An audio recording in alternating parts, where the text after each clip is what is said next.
Maatiiwwan Waaqayyoo kana dura ergamoonni Waaqayyoo Waaqayyoon gaafa galateeffatan teessoo isaa qofa argu ture. Isa garuu gaaf tokko arganii hin beekan. Har'a garuu foon namaa uffatee foon ta'ee inni garaa daa'immanii keessatti daa'ima boocee daa'ima tolchu sun daa'ima ta'ee daa'ima harma haadha qabachuu hin dandeenye ta'ee yommuu mul'atu. Hoolonni loon naannoo sana kan jiran hafuura isaaniitiin yommuu ittoo isanii yommuu carqiidhaan maramee harka haadhatti arganii baay'ee dinqisiifatanii maatiiwwan Waaqayyoo dhugumatti dinqiidha. Maali gad of qabummaan akkanaa? Maali jaalalli akkanaa? Jaalalli samiirraa buusee hanga foon uffachuutti isa geessise maali dinqiin akkanaa maatiiwwan Waaqayyoo? Isa kana kan ergamoota Waaqayyoo kana baay'ee isaan dinqisiise.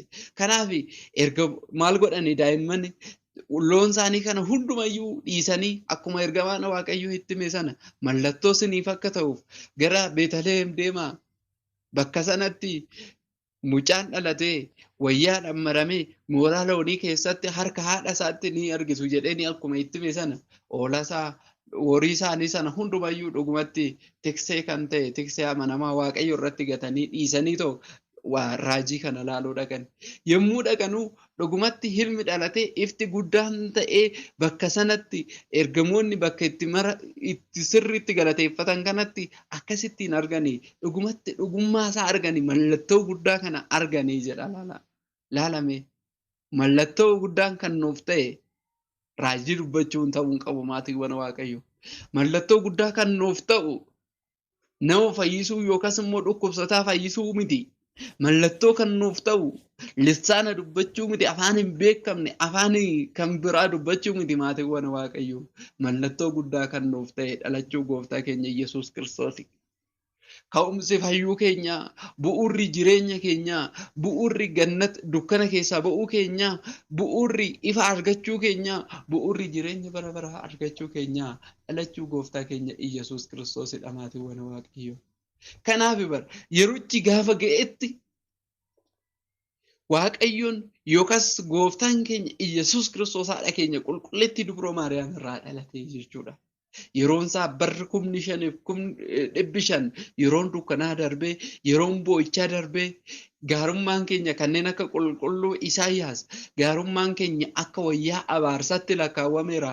Kana booda nuyi yakka hojjennan immoo hin adabamne jedhanii boo'ichi isaan bu'aa turan kuni boo'ichi isaa kuni hin darbe barri raajonni dubbatan itti xumuraman hin ga'e. Ulfinniif galanni Waaqayyoof haa ta'u. Dhalachuun gooftaa keenya Yesuus Kiristoos ka'umsa fayyuu keenyati maatiin Waaqayyo.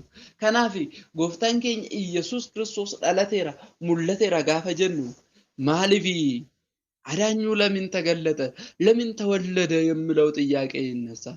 ማሊፍ ዳላቹን ይሰበርባችሴ ማሊፍ ሙላቹን ይሰበርባችሴ የጀኔ ተቆፋ አንደኛው የሰይጣንን ስራ ሊያፈርስ ተገለጠ።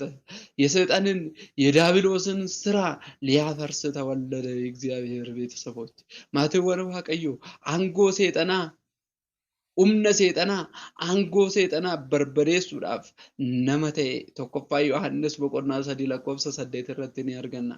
Waaqayyoon aboo seexanaa sana diiguudhaaf umna dukkanaa sana diiguudhaaf maal ta'e nama ta'e ta'u dhalate.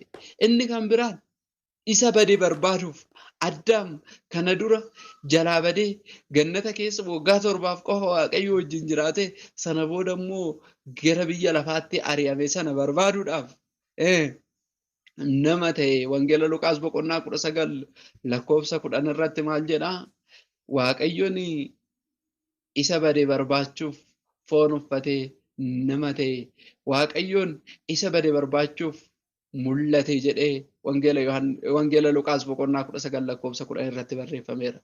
Inni kan biraan jireenya akka nu baay'atuufidha kan inni dhalate. Jireenya baraa akka argannuuf maaliif warri anatti amananiif akka du'aniif miti jireenya bara baraa akka argataniif malee wangeela Yohaannis boqonnaa 10 lakkoofsa 10 irratti akkasitti dubbatamee jira. Kanaaf isatti amannee jireenya baay'ee kan ta'e jireenya gammachuu kan ta'e isa wajjin akka jiraannuuf Waaqayyoon dhalate. Aangoo seexanaa sana diiguudhaaf Akkasuma immoo cubbamoota fayyisuudhaaf tokkoffaa Xiimotewos boqonnaa 3:15 irratti Waaqayyoon cubbamoota fayyisuudhaaf, cubbamoota barbaachuudhaaf, cubbamoota gara isaatti fiduudhaaf dhalatee jedha. Eeyyee nuyi cubbamoota kana nu barbaachuudhaaf, cubbuudhaan kan isarraa fagaanne, cubbuun kan isa muufachiisne, cubbuun kan isa gaddisiisne hunduma keenya nu barbaachuuf dhalatee jedha maatiiwwan Waaqayyoo. Inni kan biraan waa'ee dhugaa, waa'ee isaa masakkaruudhaaf, waa'ee dhugaa sana ragaa ba'uudhaaf kan inni dhalate.